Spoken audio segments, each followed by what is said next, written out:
بچی نے کویشچن کیا تھا کہ اگر ہم آیت الکرسی پڑھیں اور درمیان تک پڑھ کر پہلی رکعت میں یعنی اتنے پڑھیں اور اگلی رکعت میں سورہ اخلاص پڑھ دی جائے تو کیا نماز درست ہے یا نہیں؟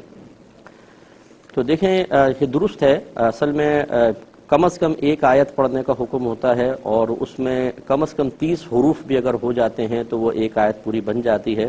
اب اگرچہ آیت الکرسی مکمل ایک آیت ہے لیکن اس کا اتنا حصہ آپ نے پڑھا جو 30 حروف سے زیادہ پر مشتمل تھا، تو جو واجب قرات کا حکم تھا وہ پورا ہو گیا اور اگلی میں آپ نے سورہ اخلاص پڑھ دی تو یہ نماز بالکل درست ہے. ایک انہوں نے فرمایا کہ بعض اوقات کہیں پہ نبی کریم صلی اللہ علیہ وسلم کا نام اقدس لکھا ہوا ہے تو کیا ہم اس کے ساتھ درود شریف لکھیں یہ ضروری ہے یا صرف زبان سے پڑھ لیں تو کافی ہے؟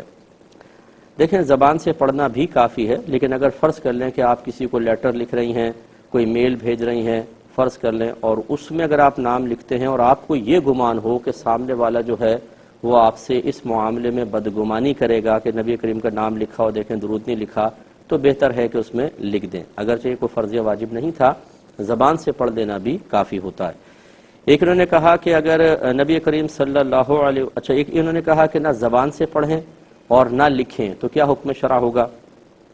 دیکھیں نبی کریم صلی اللہ علیہ وسلم کا نام اقدس سن کر زندگی میں یعنی زندگی میں سمجھ لیں ایک بار تو درود پاک پڑھنا فرض ہوتا ہے کیونکہ وہ آیت درود قرآن میں موجود ہے. اس کے بعد جب بھی کسی محفل وغیرہ میں نبی کریم کا ذکر سنیں تو پہلی مرتبہ جب ذکر سنیں تو درود پاک پڑھنا واجب ہے.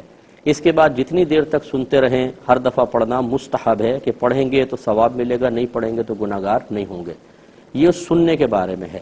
تو ہم زندگی میں سینکڑوں مرتبہ درود پاک تو پڑھ چکے ہوتے ہیں تو فرض تو پہلے ادا ہو چکا ہوتا ہے. اب اگر درود لکھا ہوا ہے تو لکھے ہوئے کے ساتھ درود پاک لکھنا کوئی فرض یا واجب نہیں ہے، بلکہ یہ حکم ہے کہ سنیں اور پھر درود پاک نہ پڑھیں. کیونکہ یہ حدیث میں نبی کریم صلی اللہ علیہ وسلم نے فرمایا کہ جس نے میرا نام سنا اور پھر مجھ پر درود پاک نہ پڑھا تو جبریل امین نے یہ دعا کی تھی کہ وہ ہلاک ہو جائے، تو نبی کریم صلی اللہ علیہ وسلم نے اس پر آمین فرمایا تھا.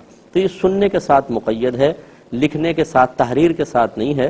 لہٰذا اگر تحریر میں آپ نے کوئی نام پڑھا تو بہتر ہے کہ آپ درود پاک ساتھ پڑھ لیں، لیکن لکھا نہیں پڑھا نہیں تو کوئی مسئلہ نہیں. لیکن اگر آپ سنتے ہیں کسی سے نام اقدس تو پہلی مرتبہ درود پاک پڑھنا واجب ہے. اور اگر اس میں آپ نے تاخیر کی پڑھنے میں تو تاخیر کرنا بھی گناہ ہوگا، یعنی فوراً نبی کریم کا نام سن کر درود پاک پڑھنا چاہیے.